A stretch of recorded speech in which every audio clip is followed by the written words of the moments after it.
नमस्कार दोस्तों, welcome to Study IQ. दोस्तों आज हम बात करेंगे एक ऐसी एजेंसी की जो अक्सर सुर्खियों का विषय बनी रहती है। जी हाँ, आपने अक्सर अखबारों में पढ़ा होगा कि एनफोर्समेंट डायरेक्टरेट ने इस पर्टिकुलर नेता को बुलाया, एनफोर्समेंट डायरेक्टरेट ने उस पर्टिकुलर बिजनेसमैन को बुलाया।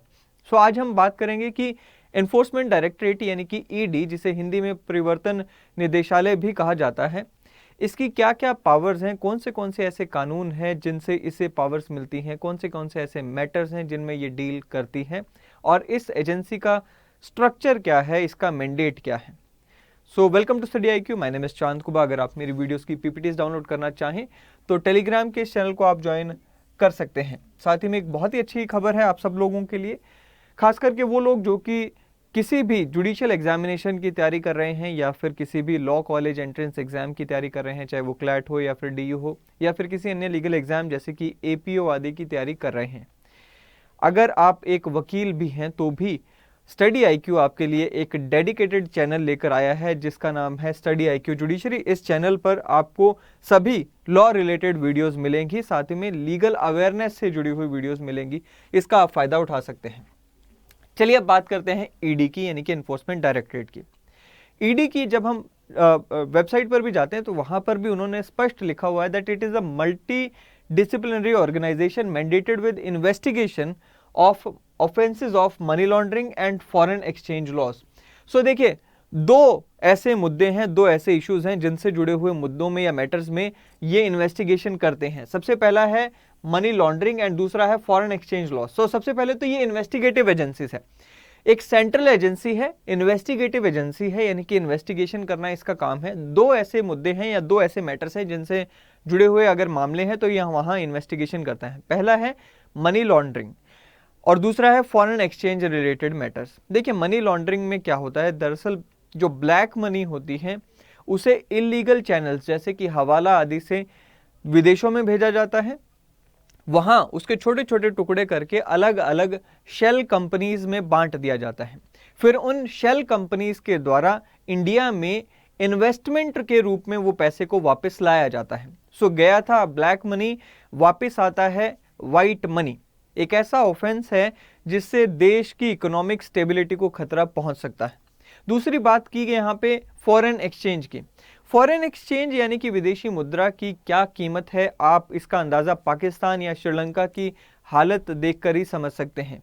श्रीलंका जो कि फॉरेन एक्सचेंज पाने के चक्कर में कर्जे में डूब गया, और पाकिस्तान जिसके पास फॉरेन एक्सचेंज खत्म हो गई है और उसके पास इतना भी पैसा नहीं है। इनफैक्ट एक वीडियो वायरल हो रही थी जहां पर एक मंत्री कह रहे थे कि भाई चाय भी कम पिया करो, बिकॉज वो भी हमारे पास इतना भी पैसा नहीं है, फॉरेन एक्सचेंज बेसिकली नहीं है जिससे हम वो चाय भी पी सकें। सो बेसिकली है क्या, देखिए, हमारे पास जितना डॉलर होगा उतना ही हम बाहर से सामान खरीद पाएंगे, इंपोर्ट कर पाएंगे।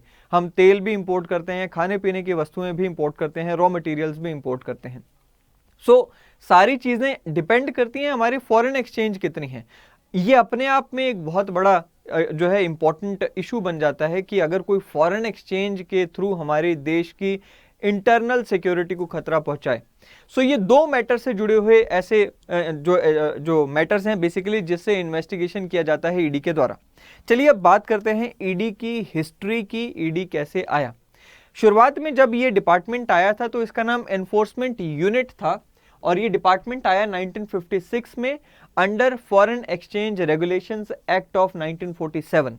उस समय जब ये डिपार्टमेंट आया था तो it was a part of economic affairs department. Alright, so ये यूनिट जब आई थी, एक छोटी सी यूनिट थी जिसमें एक डायरेक्टर थे, उसके बाद उनको असिस्ट करने के लिए डिप्यूटेशन से आरबीआई से कुछ ऑफिसर आते थे, और उसके बाद 3 पुलिस इंस्पेक्टर इनको मिले हुए थे जो कि स्पेशल पुलिस एस्टेब्लिशमेंट के द्वारा इनको दिए गए थे।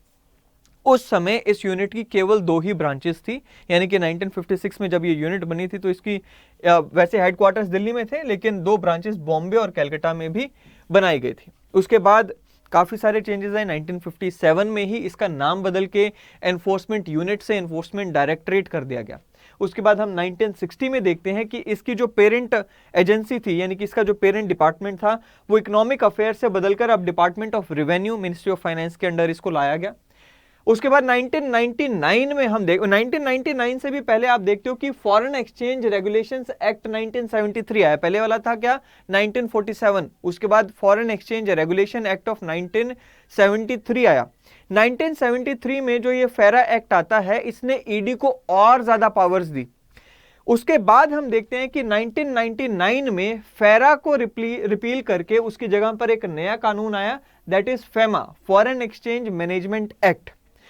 फेमा ने जो ईडी है उसकी पावर्स को और बढ़ाया। उसके बाद हम देखते हैं कि 2002 में एक तीसरा कानून आता है जिसका नाम है पीएमएलए यानी कि prevention of money laundering act. इस कानून ने ईडी की पावर्स को फर्दर एनहेंस किया।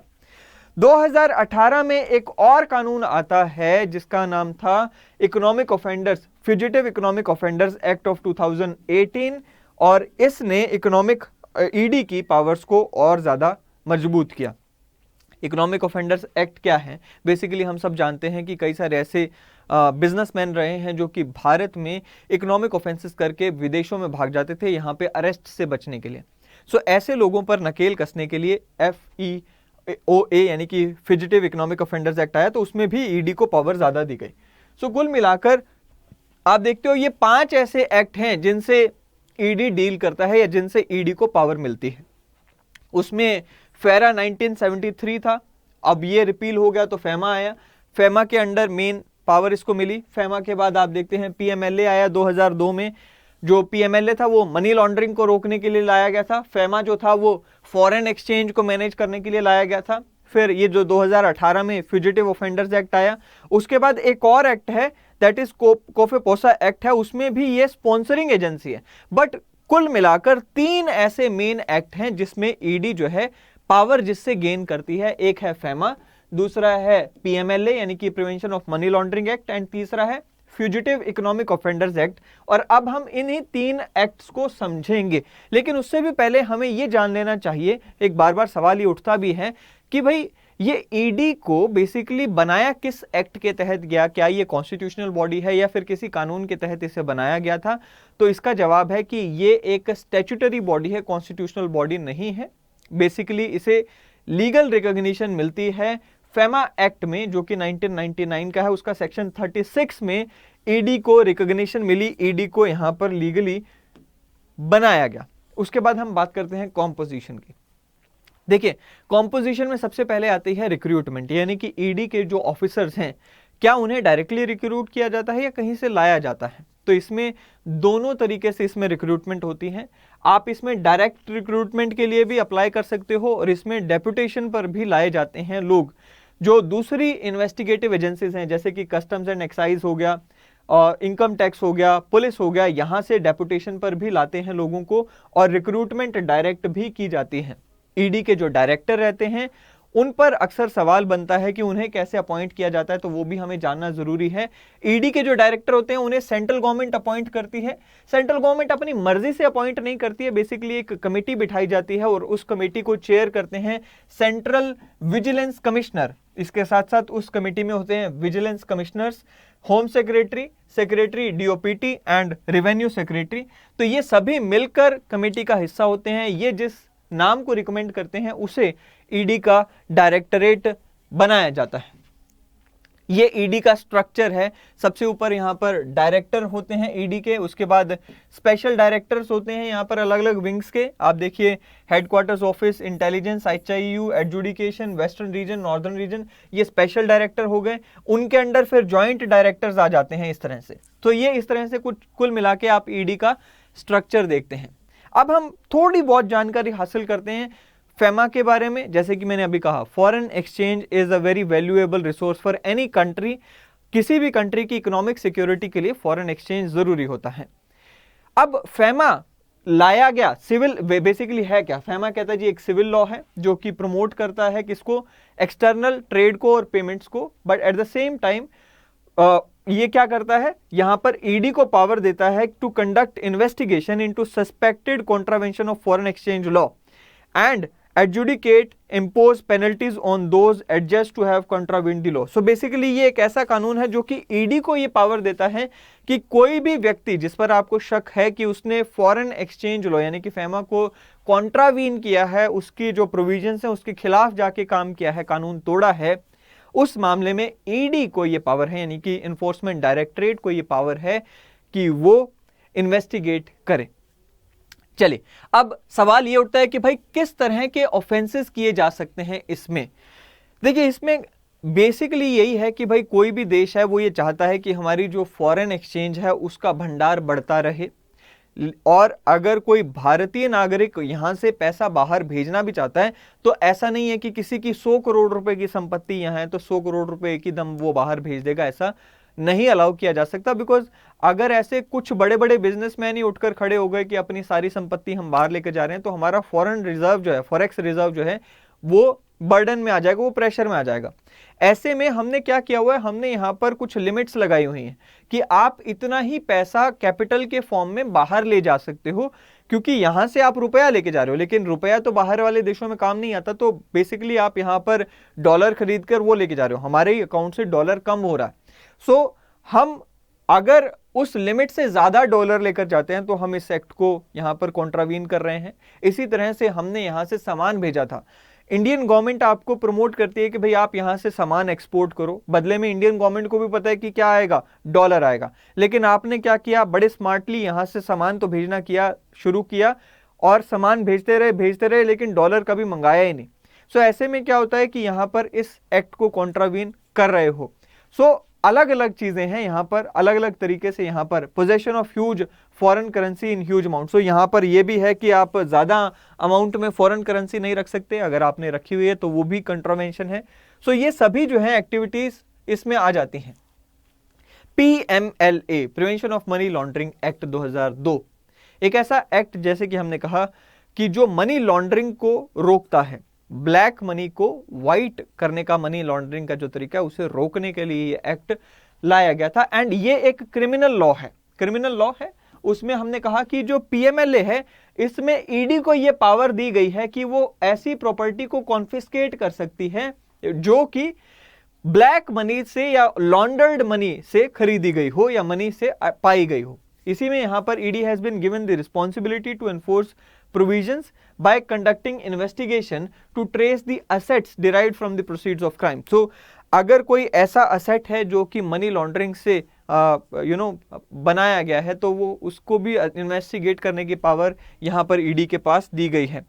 To provisionally attach the property को अटैच भी कर सकती है ED and ensure prosecution of the offenders. चलिए, एक और एक्ट जिसकी हमने बात की थी, fugitive economic offenders act of 2018। हमने अभी देखा कि अनेकों ऐसे इकोनॉमिक ऑफेंडर्स हैं, यहां पर वो पैसे का गबन करते हैं, सरकारी बैंकों से पैसा लिया, पैसा लेकर यहां से विदेशों में भेज दिया और फिर खुद भी यहां से रफू चक्कर हो गए। ऐसे लोगों ने ऑफेंस किया, चीटिंग की, बेसिकली बैंकों के साथ चीटिंग की उन्होंने, लेंडर्स के साथ, इन्हें इकोनॉमिक ऑफेंडर्स कहते हैं। इकोनॉमिक ऑफेंडर्स को रोकना बहुत जरूरी हो जाता है, अदरवाइज हमारी देश की इकोनॉमी में किसी का, चाहे वो बाहर के इन्वेस्टर्स हों या फिर हमारे अंदरूनी इन्वेस्टर्स हों, किसी का भरोसा नहीं रहेगा। बैंकों पर किसी का भरोसा नहीं रहेगा, क्योंकि आप सोचोगे कि आज हम बैंक में पैसा डालेंगे, कल को कोई बैंक को 10,000 20,000 करोड़ का चूना लगाकर फुर हो जाएगा, हमारा पैसा खत्म, बैंक फेल। सो इसलिए इकोनॉमिक ऑफेंसेस जो है उनको रोकना बहुत जरूरी हो जाता है। ऐसे में कुछ लोग क्या करते हैं, यहां पर चीटिंग किया, बाहर जाते हैं भागकर, और यहां से क्योंकि विदेश चले गए, हमारी लीगल सीमा से बाहर चले गए, हम उन्हें अरेस्ट नहीं कर सकते, और इस वजह से ये उन्होंने एक नया रूट ढूंढ लिया बचने का। उसे रोकने के लिए हम ये एक एक्ट लेकर आए 2018 में, fugitive economic offenders act of 2018। इसमें हमने क्या किया कि भाई तुम भागो, कोई बात नहीं, हम तुम्हारी प्रॉपर्टीज जो यहां पर पड़ी हैं उन्हें यहां पर क्या करेंगे, अटैच करेंगे। So basically enacted to deter the economic offenders from evading the process of law. यहां पर क्या है, जो डायरेक्टरेट है, जो ईडी है, that is mandated to attach the properties of the fugitive economic offenders who have escaped from India. So उनकी जो इकोनॉमिक जो ऑफेंडर्स हैं, उनकी जो प्रॉपर्टीज हैं उन्हें हम यहां पर अटैच कर लेते हैं। एंड ऐसा कई बार पाया भी गया है कि हमने उनकी इकोनॉमिक जो ऑफेंडर्स हैं उनकी प्रॉपर्टी को अटैच कर लिया। देखिए, फेरा जो था 1973 का एक्ट था, उसे हमने यहाँ पर रिपील करके फेमा लाया, लेकिन जो मामले उसके तहत पहले चल रहे थे उन्हें भी डिस्पोज ऑफ करने का अधिकार यहाँ पर ईडी के पास मिला था। इसी तरह से कॉफेपोसा भी एक पुराना एक्ट है, उसमें भी कुछ मामलों को डिस्पोज ऑफ करने का अधिकार ईडी के पास मिला हुआ है, लेकिन इतने ज्यादा इंपॉर्टेंट नहीं है, इसलिए हम इसको ज्यादा डिस्कस नहीं करेंगे। अब बात आती है कि ईडी के ऊपर बार बार ये जो ब्लेम्स लगते रहते हैं उसका क्या। देखिए, हमने अभी देखा कि एक पॉलिटिकल लीडर को बुलाया गया ईडी के ऑफिस में, इन्वेस्टिगेशन चली, उसके बाद देश भर में अलग अलग जगह पर लोगों ने दंगा कहेंगे या प्रोटेस्ट कहेंगे, प्रोटेस्ट कह दो आप, ठीक है, प्रोटेस्ट करना शुरू कर दिया। अब ये आरोप लगता है ईडी के ऊपर, पहले सीबीआई के ऊपर भी बहुत सारा ये आरोप लगा था, अब ईडी के ऊपर ये आरोप लगता है। आरोप ये है कि भाई ईडी जो है वो सरकार के हाथ की कठपुतली बन गई है, सरकार इसे मिसयूज करती है। पॉलिटिकल आरोप है, आप ये कह सकते हैं, लेकिन अगर किसी को ईडी के काम से प्रॉब्लम है तो better way is to go to supreme court और हाई कोर्ट या जो भी ज्यूरिसडिक्शन आती है वहां पर आपको जाना चाहिए, कानून का दरवाजा खटखटाना चाहिए। अगर ईडी गलत होगा तो ऑनरेबल सुप्रीम कोर्ट या हाई कोर्ट जहां पर भी आप जाएंगे वो वहां पर तय किया जाएगा। सिर्फ आरोप लगाने के बेसिस पर मैं यहां पर नहीं कह दूंगा कि ईडी का मिसयूज हो रहा है या उसका नहीं हो रहा है मिसयूज। बट यस, एक चीज और मैं यहां पर जरूर मेंशन कर दूं, वो ये कि आप जब इनकी वेबसाइट पे जाते हो वहां पर इन्होंने लिखा हुआ है कि हमारी कोर वैल्यूज क्या हैं। सो उनकी कोर वैल्यूज में मैंने पढ़ा इंटीग्रिटी। इंटीग्रिटी क्या है? इट इज, कहता है जी, it is our core requirement displayed by the soundness of moral principles, honesty and sincerity. दूसरा इन्होंने कहा जी अकाउंटेबल हैं हम। तीसरा इन्होंने कहा हमारी कमिटमेंट है, कमिटमेंट मींस डेडिकेशन। और उसके बाद ये कहते हैं जी हम एक्सीलेंस अचीव करना चाहते हैं, और सबसे ज्यादा जरूरी है इम्पार्शियलिटी। कहते हैं जी हम फेयर हैं और हम रीजनेबली इन्वेस्टिगेट करते हैं, किसी के साथ यहाँ पर पार्शियलिटी नहीं करते हैं। और कहते हैं जी हम परस्यू और रिवील करते हैं किसको? ट्रुथ को, यानी कि सच्चाई को। बस इतनी सी बात है कि हम उम्मीद करते हैं कि जो एजेंसी है, चाहे वो ईडी है या फिर बाकी गवर्नमेंट एजेंसीज हैं, वो अपने कोर प्रिंसिपल्स पर ही चल रही होंगी। ये उम्मीद हम लेकर चलते हैं। आपके क्या विचार हैं इस पूरे मुद्दे पर? जरूर कमेंट बॉक्स में बताइएगा। अगली वीडियो में फिर एक बार मिलेंगे दोस्तों। Till then, thank you and have a great day ahead.